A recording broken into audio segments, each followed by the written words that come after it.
कक्षा 10 गणित unsolved paper वर्ष 2025 सेट 822 बीवी खंड बा पार्ट 6 क्वेश्चन नंबर 2 का। ठीक है, किसी एपी का 17वां पद उसके 10वें पद से 7 अधिक है तो इसका सार्वंतर ज्ञात कीजिए। तो प्रश्न में दिया है, यहाँ लिखेंगे दिया है 17वां पद यानी A17 बराबर दिया है 17वां पद 10वें पद से 7 अधिक है यानी A17 बराबर A10 + 7 ये दिया गया है। तो A17 का मतलब होता है A + 16D बराबर A10 का मतलब होता है A + 9D + 7 हुआ। तो यहाँ से ये A और ये A आपस में कैंसिल हो गया, ये 16D और ये 9D इधर आएगा माइनस में हो जाएगा बराबर यहाँ 7 है। 9 से 16 जाएगा, 16 से 9 जाएगा 7 बचेगा, 7D बराबर 7 आया। यहाँ से D बराबर आएगा 7/7। तो इसको काटेंगे तो 7 एकम 7 1 आया। This implies that D = 1।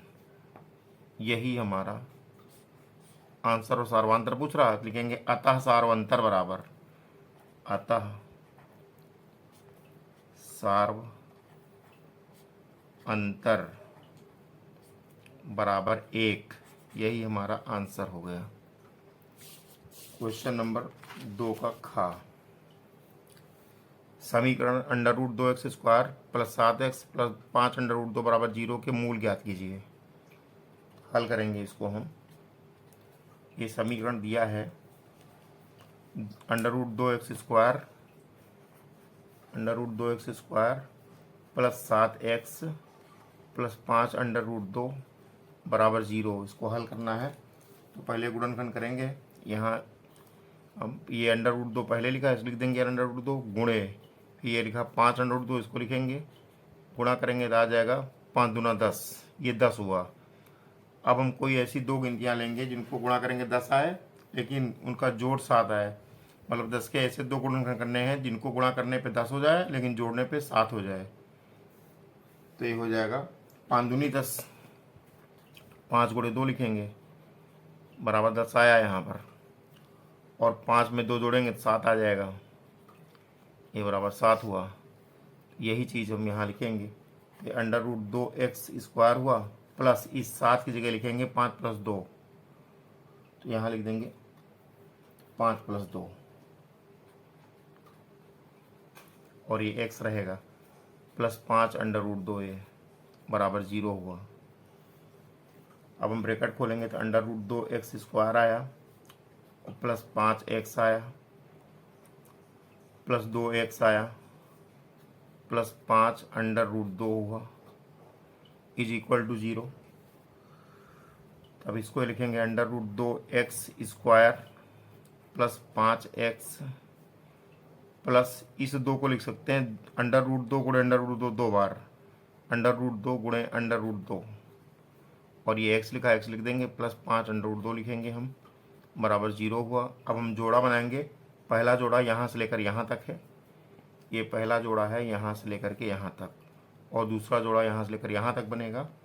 तो पहले जोड़े में x कॉमन हुआ, अंतर बचा √2x प्लस 5 प्लस इस वाले जोड़े में केवल √2 कॉमन हुआ, यहाँ बचा √2x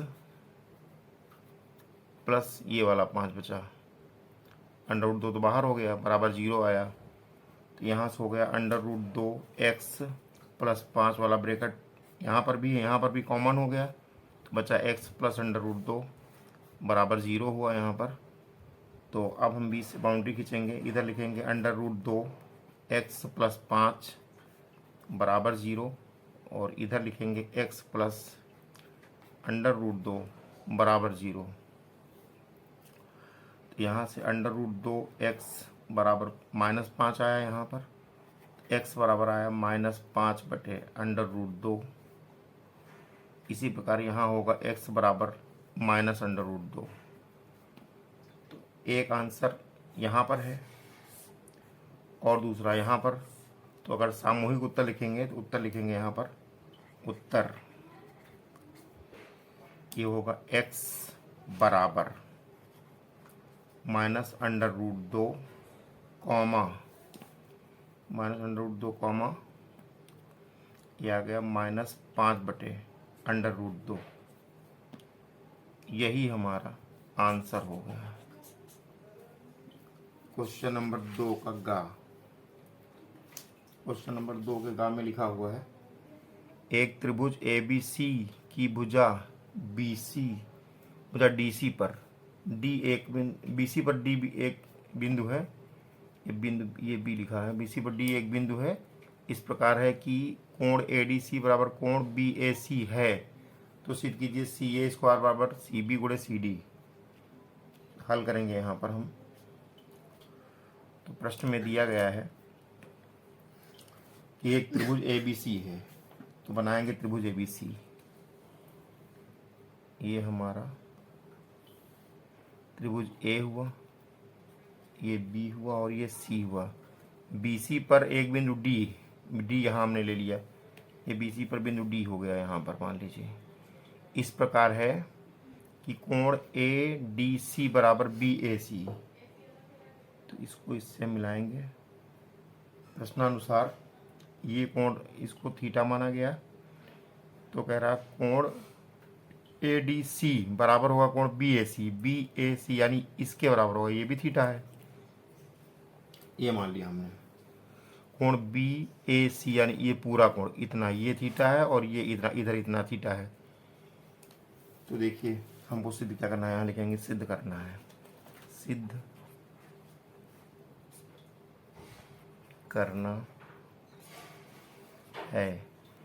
करना है ये CA² बराबर CB गुणे CD। तो यहाँ से अब हम हल करेंगे आगे। उपपत्ति यहाँ से लिखेंगे प्रश्न में। फिर लिखेंगे दिया है प्रश्न में कि त्रिभुज ADC बराबर BAC ये प्रश्न में दिया गया है।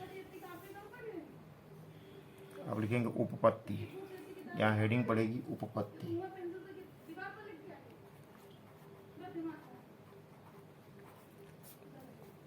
उपपत्ति यहाँ से जो होगी,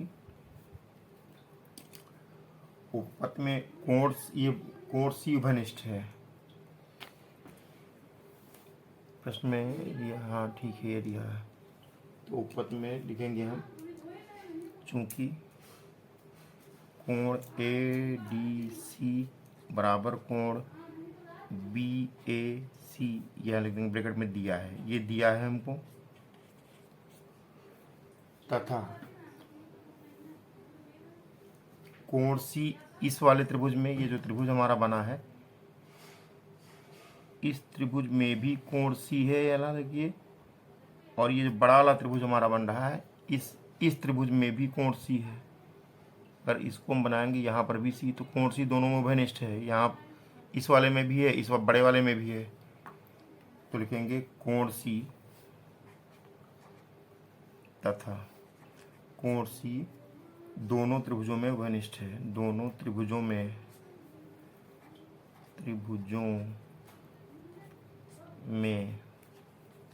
उभयनिष्ठ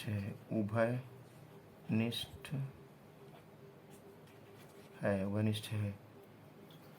तो दिस इंप्लाइज दैट कोण ACB बराबर होगा कोण ACD के। कोण ACB बराबर होगा कोण ACD के। तो अतः समरूपता नियम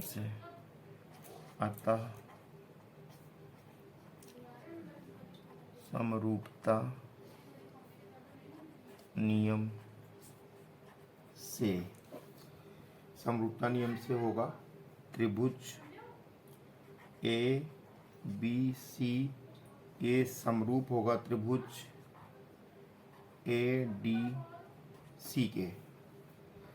तो दिस इम्प्लाइज दैट बी ए बटे ए डी, बी ए बटे ए डी बराबर ए सी बटे सी डी बराबर बी सी बटे ए सी। तो यहाँ लिखेंगे हम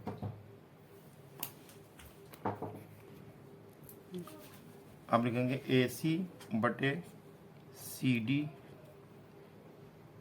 बराबर बी सी बटे ए सी लेने पर, इसको ले लेंगे तो अब हम इसको क्रिया गुणा करेंगे यहाँ से, तो ए सी गुणे ए सी हो जाएगा। ये हुआ ए सी गुणे ए सी बराबर हुआ ए सी गुणे ए सी बराबर सी बी गुणे सी डी, सी बी गुणे सी डी। तो दिस इम्प्लाइज दैट ए सी दो बार है तो ए सी स्क्वायर हो गया बराबर हुआ सी बी गुणे सी डी। यही सिद्ध करना था हमको, सी बी गुणे सी डी। ये प्रूव्ड हो गया, लिख देंगे प्रूव्ड, PROVED। क्वेश्चन नंबर 2 का घ, 2 घ में लिखा हुआ है कि एक चतुर्भुज ABCD किसी वृत्त के परिगत खींचा गया है। अच्छा, तो वृत्त के परिगत है, वृत्त के बाहर बाहर है, तो पहले चतुर्भुज बनाएंगे हम। ये हमारा चतुर्भुज बन रहा है,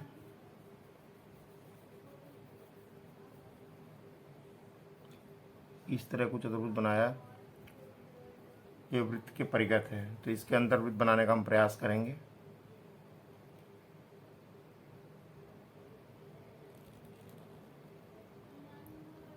ऐसे वृत्त बनाया, वृत्त के परिगत है,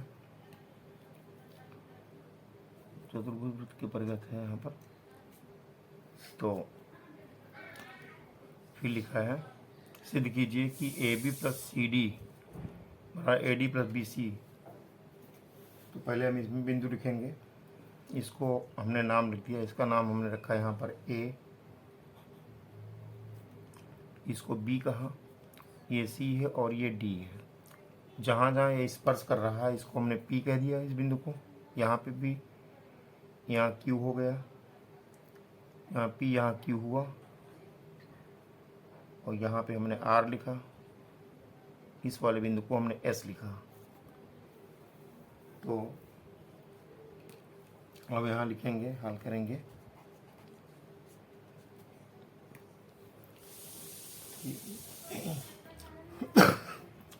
क्योंकि एक ही बिंदु से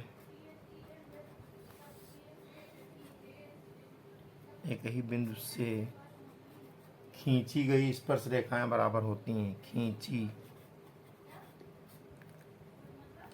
गई स्पर्श रेखाएं बराबर होती हैं। अतः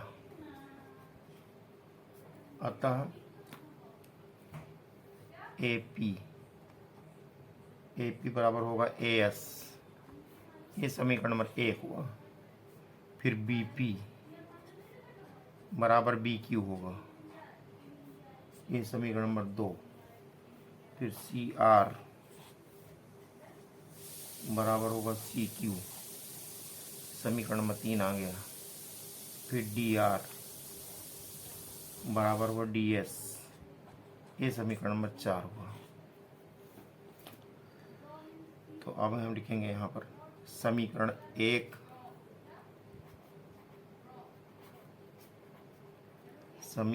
1 प्लस 2 प्लस 3 प्लस 4 से, यानी चारों समीकरणों को जोड़ने पर। तो ये बन गया है यहाँ पर हमारा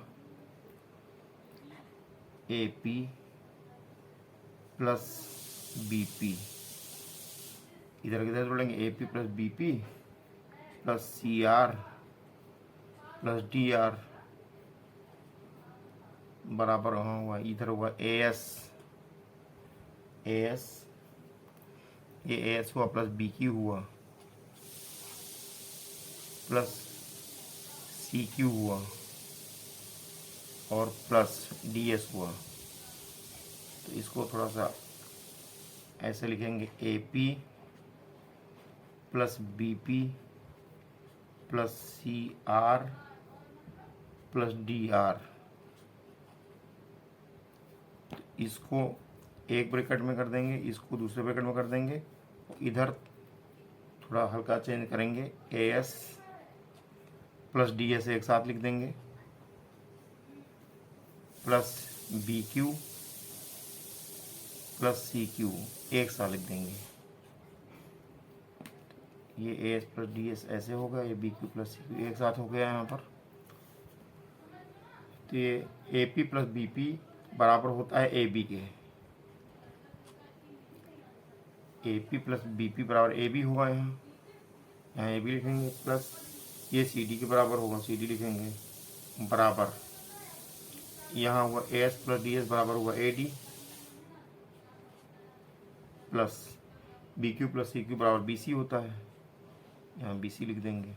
यही हमको सिद्ध करना था, तो लिख देंगे proved, P R O V E D, यही हमको सिद्ध करना था। ऐसे बॉक्स बना के हम प्रूव्ड इसको कर देंगे। दो का अंगा देखेंगे अब हम। लिखा है, यदि दिए गए आवृत्ति वितरण के आंकड़ों का माध्यक 28.5 है तो x तथा y के मान ज्ञात कीजिए। तो यहाँ पर हम पहले लिख देंगे, हल करेंगे। यहाँ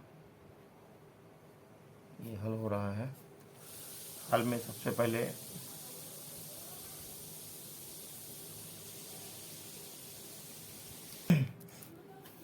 यहाँ पहले वर्गांतर लिखेंगे, वर्गांतर, फिर यहाँ लिखेंगे बारंबारता, बारंबारता, फिर इधर लिखेंगे संचयी बारंबारता, संचयी बारंबारता। वर्गांतर 0 से 10, बारंबारता 5 है, फिर 10 से 20, बारंबारता x, फिर 20 से 30, बारंबारता 20, फिर 30 से 40, बारंबारता 15, 40 से 50, बारंबारता y, फिर 50 से 60, बारंबारता 5। अब संचयी बारंबारता इसकी बनेगी, यहाँ पहले 5 का 5 आ जाएगा, फिर हम तिरछा जोड़ेंगे, 5 प्लस x होगा, फिर 5 20 जोड़ेंगे, इसमें 25 प्लस x हो जाएगा, 15 जोड़ेंगे आ जाएगा 40 प्लस x, फिर y जोड़ेंगे 40 प्लस x प्लस y आएगा, प्लस 5 जोड़ेंगे 40 5 45 प्लस x प्लस y आएगा यहाँ पर। ये हुआ। और प्रश्न में यहाँ पर ये जो जोड़ है ये इसका दिया गया है 60, यहाँ लिखा होगा जोड़िए n बराबर 60, n बराबर 60 का जोड़ दिया गया 60, n बराबर ये जोड़ लिख देंगे यहाँ पर, यहाँ लिखेंगे n बराबर 60 दिया गया प्रश्न में, n बराबर 60 हो गया यहाँ पर। तो अब n बटे 2 लिखेंगे, n बटे 2 बराबर होगा 30, 60 बटा 2 करेंगे 30 आएगा। तो अब हम प्रश्न के अनुसार ये जो 45 प्लस x प्लस y बराबर 60 है यहाँ पर, तो this implies that x plus y बराबर होगा 60 माइनस 45 करेंगे, ये आएगा, this implies that x plus y बराबर 15 हुआ। ये समीकरण 1 आया। माध्यिका का सूत्र होता है, माध्यिका बराबर होता है L plus n/2 minus CF अपान F इंटू H, ये फार्मूला होता है।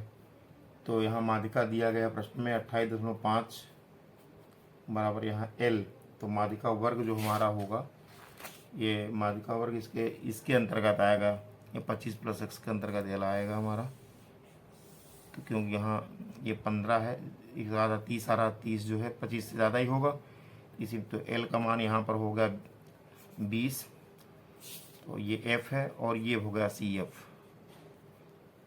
तो इसके अनुसार प्रश्न में क्या हुआ, ये हुआ एल का मान है 20, तो एल की जगह 20 लिखेंगे यहाँ पर, प्लस n/2 तो 30 आया ही था, माइनस सी एफ, ये सी एफ यहाँ पर है 5 प्लस एक्स, लिखेंगे 5 प्लस एक्स बटे एफ, एफ का मान यहाँ लिखा है 20, ये 20 हुआ, ये हुआ गुणे एच, एच का मान यहाँ कितना वर्गंतराल का कितना अंतर है, अंतर यहाँ पर देखो 10 का अंतर, एच बराबर 10 हो गया, तो वही हम 10 यहाँ लिख देंगे। तो इसको हल करेंगे हम, तो ये हुआ 28.5 बराबर हुआ 20, प्लस ये 30 से 5 जाएगा, बचेगा 25, 25 माइनस एक्स बचा, और बटे 10 दूनी 20, यहाँ 2 बार गया, ये हुआ यहाँ पर से 28.5 बराबर 20 दूनी 40, और प्लस ये 25 माइनस एक्स हुआ, बटे पूरे में 2, यहाँ 1 मानकर तेरे गुणा करेंगे, तो ये हुआ 40 और प्लस 25 मिला के हुआ 65, 40 प्लस 25 मिला के हो जाएगा 65, तो यह आया 65 गुणे, पहले वो 65 माइनस एक्स बराबर 28.5 गुणे 2 हुआ, तो यहाँ से 65 माइनस एक्स बराबर 28 दूनी 56, 157 हुआ, ये 57 आया यहाँ से, तो एक्स उधर गया, एक्स इधर आया प्लस में हो गया, ये 65 माइनस 57 हुआ यहाँ से, तो एक्स बराबर आ गया, घटाएं 15 में से 7 चला गया, 8 बचा है, एक्स का मान 8 आया,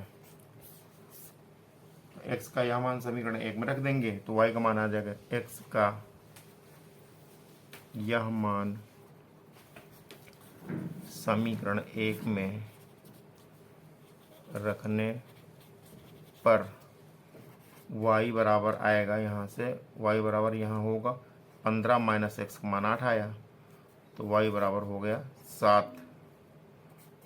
तो उत्तर यही हुआ, ये हमारे आंसर हुए, x बराबर 8 y बराबर 7। प्रश्न नंबर 2 कच्चा, ये प्रश्न 2 का अंतिम भाग है।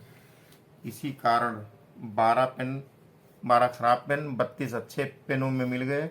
केवल देखकर नहीं बताया जा सकता कि कौन पेन खराब है और या अच्छा है।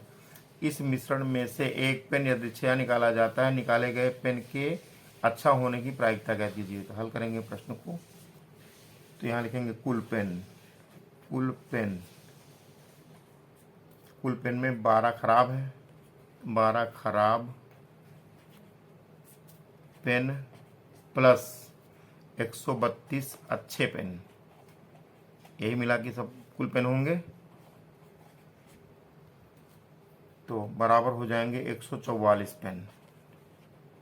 कुल पेन 144 हो गए, तो अच्छा पेन निकालने की संभावना, अच्छा पेन निकलने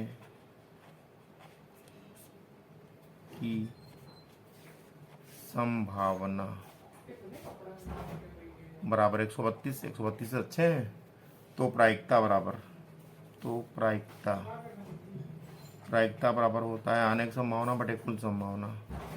यहाँ होता है आने की संभावना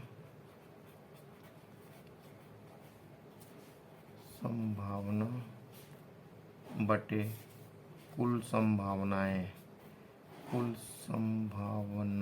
या संभावना लिख सकते हैं। तो आने की संभावना यहाँ पर है 144 नहीं 132 आने की संभावना, अच्छा पेन आएगा 132 बटे कुल पेन 144 है, तो इसको हम काटेंगे तो ये कट जाएगा। 2 से पहले काटेंगे तो 2 छाक 12, 2 छाक 12 और 2 सत्ते 14, 2 दूनी 4। अब इसको फिर हम 3 से काटें, 2 से काटेंगे। 2 छत्तीस हम 72, 2 33 हम 66। फिर काटेंगे इसको हम 3 से। जब 3 से काटेंगे ये आ गया यहाँ से 33/36 को काटेंगे। इसको 3 से काटेंगे 3 ग्राम 3 बराम 36, तो प्रायिकता बराबर आ गई 11/12। अतः प्रायिकता बराबर 11/12। यही हमारा आंसर हुआ। प्रश्न समाप्त हुआ।